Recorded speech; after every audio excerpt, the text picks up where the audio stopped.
লেকমলে উগ্র বলে একটা বই রিলিজ হলো, আজকে প্রিমিয়াম শো চলছে, আপনি এখানে নিমন্ত্রিত। পুরুষতান্ত্রিক ছবি, মানে ছেলেদের নিয়ে ছবি। এটা একটা কলেজ, কি বলবেন, এটা এত ইয়াং জেনারেশন করেছে ছবিটা।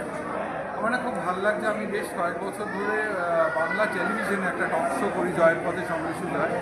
সেখানে উত্তরণের কথা বলি, সাফল্যের কথা বলি। বাংলা ছবি একটা সময় অনেকটা পথ অতিক্রম করে অনেকটা উপরে উঠেছিল, তারপর কিছু প্রবলেমে একটা ডাউনফল আসে। তারপরে যে লোকে আবার বাংলা ছবি নিয়ে ফিরে আসছে, সেটা সাবজেক্ট যাই হোক, যেখানে রাখি গুলজার, শর্মিলা ঠাকুরের মতো অভিনেত্রীরা এখানে করেছে এবং ভালো ভালো ছবি হচ্ছে। সে ঋতুপর্ণা সেনগুলো বাংলা ছবি আর পুরোধা একটু তাকে পাচ্ছে। তার মধ্যেই যে নতুন ছেলেরা একটা এফার্ট নিয়ে আসছে, বাংলার প্রতি যে দায়বদ্ধতা, সেটা আমার খুব ভালো লাগছে। তার কারণে আমি সবসময় বলি যে সোনার বাংলা শুধু কোনো রাজনৈতিক দল নেতা নেত্রী করবেন না, সোনার বাংলা করবে আমার আপনার মতন সোনার বাংলা, যে আসে আর আটজন হাতে হাত ধরি সোনার বাংলা। কারণ সোনার বাংলাটা করবো কী করে, আমরা সবাই যদি কাঁদনা নামিয়ে দিই, কেউ যদি না করি। তাই জন্য আমি আজকে এসছি, অনেক অপোজিশন থাকা সত্ত্বেও এসছি। তার কারণ বাংলা সিরিয়াল করেছি, ওটিটি করেছি, বাংলা সিনেমা করেছি। ইনফ্যাক্ট 20 জুলাই একটি সিনেমা রিলিজ করলো। তা আমরা যদি হলে না আসি তাহলে পাশে দাঁড়ানো তো হচ্ছে না। সুতরাং এই যে সিনেমা, এই যে নতুনদের যে একটা ইচ্ছা বাংলায় থাকার, বাংলা থেকে বাইরে গিয়ে তো অনেকে অনেক কিছু বাংলায় থেকে, সেটা আমাকে অ্যাট্রাক্ট করে।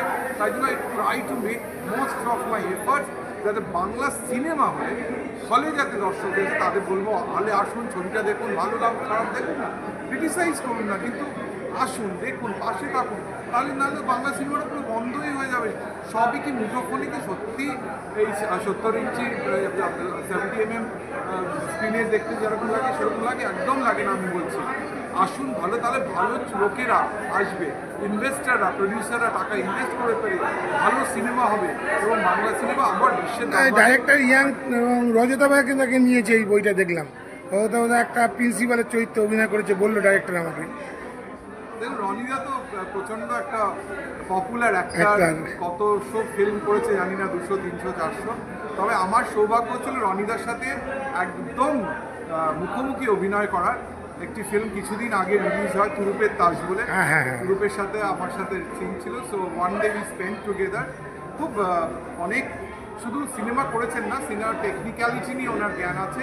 এবং এইরকম সেইটাও দেবজিৎ হাজরা যে ওর ডিরেক্টর ছিল, হি ওয়াজ অলসো ভেরি ইয়াং পার্সনদের উপর ভরসা রেখে রজতা বোদা কিংবা রনিদা যে এত এগিয়ে এসছেন এবং তাদের সাথে সহযোগিতা করে। শুধু রজতা বোদা তো সিনেমায় থাকা মানে কিন্তু শুধু যে অভিনয় করলেন তার নয়, ওনার একটা overall towards the contribution to the film, to the making of the film রয়েছে, যেটা যে কোনো সিনেমাকে খুব ভালো করবে। আমি ডেফিনেটলি এই সিনেমাটা দেখিনি, I really know without seeing that this is going to be a fine film at the end. Thank you. Bangla সিনেমা বেঁচে থাক, আপনারা আসুন, হলে দেখুন, বাঙালির পাশে থাকুন, বাংলার পাশে থাকুন, বাংলা সিনেমার পাশে। থ্যাংক ইউ দাদা, থ্যাংক ইউ দাদা, অনেক। দাদা, আজকে যে উগ্র বইটা লঞ্চ হলো, আপনি উগ্র বইটার নাম কেন উগ্র দেওয়া হলো? এই ছবিটার যে কনসেপ্ট, মানে বেসিক ব্যাকড্রপটা না প্রচণ্ড হিংস্র, ভায়োলেন্স আছে, তারপরে হিংসা আছে, ঠিক আছে, কম্পিটিশান আছে, রেজ আছে, রিভেঞ্জ আছে। তো এই জন্যেই আমার মনে হয়েছে এই ছবির নাম উগ্রটাই বেটার, থেকে বেটার কিছু নাম পাওয়া যায়। আপনি আগে বলছিলেন যেটা কলেজের সাময়িক বই, তা দর্শকদের কাছে কতটা আশাবাদী? আশাবাদী বলতে আমার মনে হয় ভালো ছবি বানালে দর্শকরা অবশ্যই আসবে, এমন কোনো ব্যাপার নেই যে আসবে না বা এরকম কিছু। আমার মনে হয় যদি দর্শকদের ছবিটা ভালো লাগে অবশ্যই দেখবে। দেখি পুরুষতান্ত্রিক ছবি, পুরুষতান্ত্রিক ছবি, হ্যাঁ, মেল ওরিয়েন্টেড ফিল্ম, বিকজ এখানে সেরকম ফিমেল কোনো ভূমিকা নেই যে আমরা ওইভাবে প্রচার করবো। ওই জন্য নন্দিনী দিয়ে এসছি, বুঝতে পেরেছি। কি চিন্তা ভাবনা নিয়ে চেষ্টা করেছেন, মানে এই যে নামটা সার্থকতা কি, যৌতুকতা কি আছে? নামটার সাথে দেখুন চিন্তা ভাবনা বলতে আমি ছবি পছন্দ করি তাই ছবি বানিয়েছি, বাট নাম আগে আমি নাম একটু আগে বললাম একজনকে যে আমাদের এই ছবি যে কনসেপ্টের এই ব্যাকড্রপটা রয়েছে রেজ, তারপর অ্যাঙ্গারনেস, এইসব যেহেতু ইস্যু আছে আর প্লাস রিভেঞ্জ ভায়োলেন্স, ওই কারণে এই ছবির নাম উগ্র। আর যে তোমরা যদি বলো যে কেন এই ছবি কেন দেখবে, এই ছবির মেন কনসেপ্ট হচ্ছে ঈর্ষা আর বাজে জিনিস, মানে হয় না জেলাসি, বাজে। তো এইটাই আর কি ব্যাপার। এটা একটা ফেয়ারি টেলের মতো আর কিছু না, এটা ঠাকুমার ঝুলি হতো না ছোটোবেলায় আপনারা সবাই দেখতেন, তো এটা ওই ফেয়ারি টেলের মতো। তো বাকিটা তো সিনেমা যখন আপনারা দেখবেন লাগবে। দর্শকদের মন কেমন কাটবে যেভাবে এখন বাংলা ছবি যেভাবে হচ্ছে, মানে কি বলবো, ওঠানামা যেভাবে হচ্ছে, সেই জায়গা থেকে কীভাবে মন কেড়ে নেবে দর্শক? মন কেড়ে নেবে বলতে সত্যি কথা বলতে আমি মানে ওরকম কোনো আশা রেখেছি বা কিছু এরকম না, বাট আমার মনে হয় যে যদি ছবি ভালো হয় মানুষ অবশ্যই যাবে, মানুষ ভালো ছবি চায়, এইটুকুই আমি বুঝি যে মানুষ ভালো ছবি চায়। ভালো ছবি না হলে সেই ছবিটাকে মানুষ ছবির মধ্যে কটা গান আছে? হ্যাঁ, এই গান ছবিতে 3টে গান আছে। কতক্ষণের এই সিনেমাটা, কতক্ষণের? সিনেমা ডিউরেশন হচ্ছে 2 ঘন্টা 2 মিনিট এই ছবি ডিউরেশন। তাই ভালো বাকি কারা কারা চরিত্রে অভিনয় করেছে এবং কোন কোন চরিত্রে? এই ছবি রনিদা আছে বলছিলেন, রনিদা আছে। রনিদা তো অবভিয়াসলি আছে, সবাই জানে। এছাড়াও জয়দা আছে, Joy Banerjee, one of the most central character তো ওনার রয়েছে। এছাড়া জিকো আছে, অরিজিৎ ডিবর রয়েছে। নায়ক এবং নায়িকা কে আছে? নায়ক বলতে আমাদের দুটো হিরো আছে, এটা টু হিরো ফিল্ম।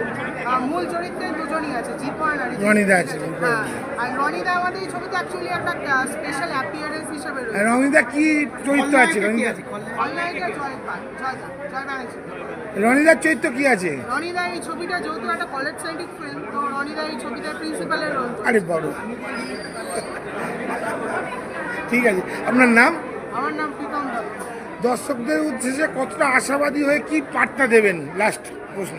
আশাবাদী বলতে আমি একটা কথাই বলবো, বাংলার ছবি বাঙালির ছবি আপনাদের দেখতে আসতে হবে। আমি আপনাদের ঘরের ছেলে, আপনাদের ঘরের ছবি আপনারা আপনাদের হাতে তুলে নিলে আপনারা বুঝে নিন, এইবার বাকি আপনাদেরই হাতে। Thank you. আমার নাম প্রীতম দত্ত। Thank you. আজকে একটা নতুন বই লঞ্চ হলো, উগ্র, গেস্ট হিসেবে এসেছেন, কি বলবেন বলুন? না, খুবই ভালো লাগছে, সব অল্প বয়সী ছেলেদের প্রয়াস। এটা তো একটু আনন্দের যে ওরা এত অল্প বয়সে এরকম একটা কাজ সবাই মিলে করতে পেরেছে। যাই হোক, খুব সাফল্য লাভ করুক, আরও ভালো হোক। আর এটা মেন সেন্ট্রিক ছবি, সেটা আরও ভালো লাগছে যে এর মধ্যে একটা পুরুষ মানুষের প্রাধান্য আছে, কারণ আমাদের দেশে তো ওমেন সেন্ট্রিক ছবি সবসময় প্রাধান্য পায়, তো সেই কারণে আরও ভালো লাগছে। এদেরকে কি বার্তা দেবেন? ছবিটা আপনি তো বিভিন্ন রকমের ছবি আপনি দেখছেন, এখনকার দিনে যেসব না দেখে তো বলতে পারবো না, গল্প শুনেছেন নিশ্চয়ই। আশা করি ভালো লাগছে, কারণ এখনকার দিনের পরিপ্রেক্ষিতেই তো যে কলেজে বিভিন্ন রকম ঘটনার পরিপ্রেক্ষিতে বইটা হয়েছে। ভালো লাগলো, সমসাময়িক ঘটনার উপরেই যখন এই যে ইয়াং জেনারেশন এরা করেছেন, এদেরকে কি বার্তা দেবেন আপনি? নিশ্চয়ই মানে ভালো কাজ আরও হোক, ওদের পেছনে আমাদের থাকতে হবে, ভালো কাজকে এগিয়ে নিয়ে যাওয়ার জন্য নিশ্চয়ই। এগোবো না, তোমরা সবাই এগো। কি জিজ্ঞেস করবে করো, করো, প্রশ্ন করো। আপনি মানে এখানে সঙ্গীত পরিচয় সঙ্গীত বলতে মেনলি টাইটেল ট্র্যাকটা আমার দায়িত্বে ছিল। আপনি গান গেয়েছেন? আচ্ছা, জানেন না। কতগুলো গান এই মুভিতে? দেখুন, মূলত 3টে গান এখানে আছে। 3টে গানের মধ্যে একটা টাইটেল ট্র্যাক, বাকি দুটো অন্যভাবে। তো দুজনে মিলিতভাবে শুরু করেছি। একটা শুরু আমার নিজের, আমার কথা লেখা গান গাওয়া, উগ্র হয়েছে, উগ্র যেটা ফ্রন্টেই আছে, যেটা টাইটেল ট্র্যাক। বাকি দুটো করেছি হিল্লোল আছে। আমার এখানে একটা মূলত টাইটেল ট্র্যাকটা আমার তৈরি। ঈর্ষার পৃথিবীকে কাছের স্বর্গ করে নিজেকে ভেবেছে শুধু রাজা, অনন্তে ধিকি ধিকি আগুন জ্বলছে শুধু, শেষ হয়ে যাবে সব খেলা। মাৎসর ঝেড়ে পুরে পুরে খেলো শুধু দুর্গন্ধের মাঝে নিশা। ষড়যন্ত্রের জাল ছড়াচ্ছে মায়া জাল, রক্তের দাগ খোঁজে ভাষা। জমে যে ঈর্ষা আগুনে, জমে যে মিলনা আগুনে, হয়েছি উগ্র অনেকে দ্বন্দ্ব অন্তরে। আপনার নাম? ইমন কল্যাণ না। আচ্ছা, এই যে গানটা যে গেয়েছেন, কথা ও সুর সবই কি আপনার নিজের? কথা শুন লেখা। Thank you. আজকে যে উগ্র বইটা লঞ্চ হলো, উগ্র নাম দেওয়া হলো কেন? উগ্র নাম দেওয়া হয়েছে কারণ এটা ডিরেক্টরই ভালো করে বলতে পারবে, আমার থেকে বেটার বলতে পারবে। তবে আমি যেটা বলতে পারি আমার ভার্সনটা, সেটা হচ্ছে এই মুভিটার মধ্যে আপনারা যদি স্টোরিটা দেখেন, এই মুভিটা দেখেন, তার মধ্যে অনেক কিছু পাঁচ আছে, মিক্সড আছে। ফিলিংস বলতে গেলে লাভ আছে, বন্ধুত্ব আছে, শত্রুতা আছে, তো এত কিছু মিক্সড একটা ফিলিংস আছে। সেই মিক্সড ফিলিংস থেকে এই জিনিসটার নাম উগ্রতা, উগ্র এরকম কিছু হয়েছে। আপনি এখানে কি চরিত্রে অভিনয় করেছেন? আমি এখানে চরিত্র করেছি অগ্নি। মানে পার্টটা কী ধরনের আছে সেটাই আমি জানতে চাইছি। অগ্নির ক্যারেক্টার হচ্ছে মহাভারতের অর্জুনের মতো অগ্নির ক্যারেক্টার এখানে। মানে অগ্নির ক্যারেক্টারটা হচ্ছে, যদি অর্জুন যেমন একটা লক্ষ্যই ফিক্সড রাখে, ঠিক তেমন অগ্নিরও একটাই লক্ষ্য ফিক্সড, যার সঙ্গে শত্রুতা তার সঙ্গে শত্রুতা, যার সঙ্গে বন্ধুত্ব তার সঙ্গে বন্ধুত্ব। তো এইসব নিয়েই একটা ক্যারেক্টারটা বিল্ড হয়েছে। নাম? আমার নাম হচ্ছে অরিজিৎ। বলছি পরপর এত মুভি লঞ্চ হয়েছে 2025 সালে, এবং জুলাই মাস এবং জুন মাস জুড়ে যতগুলো লঞ্চ হয়েছে, তার মধ্যে এই মুভিটা কতটা মানুষের কাছে পৌঁছে যাবে? আশাবাদী।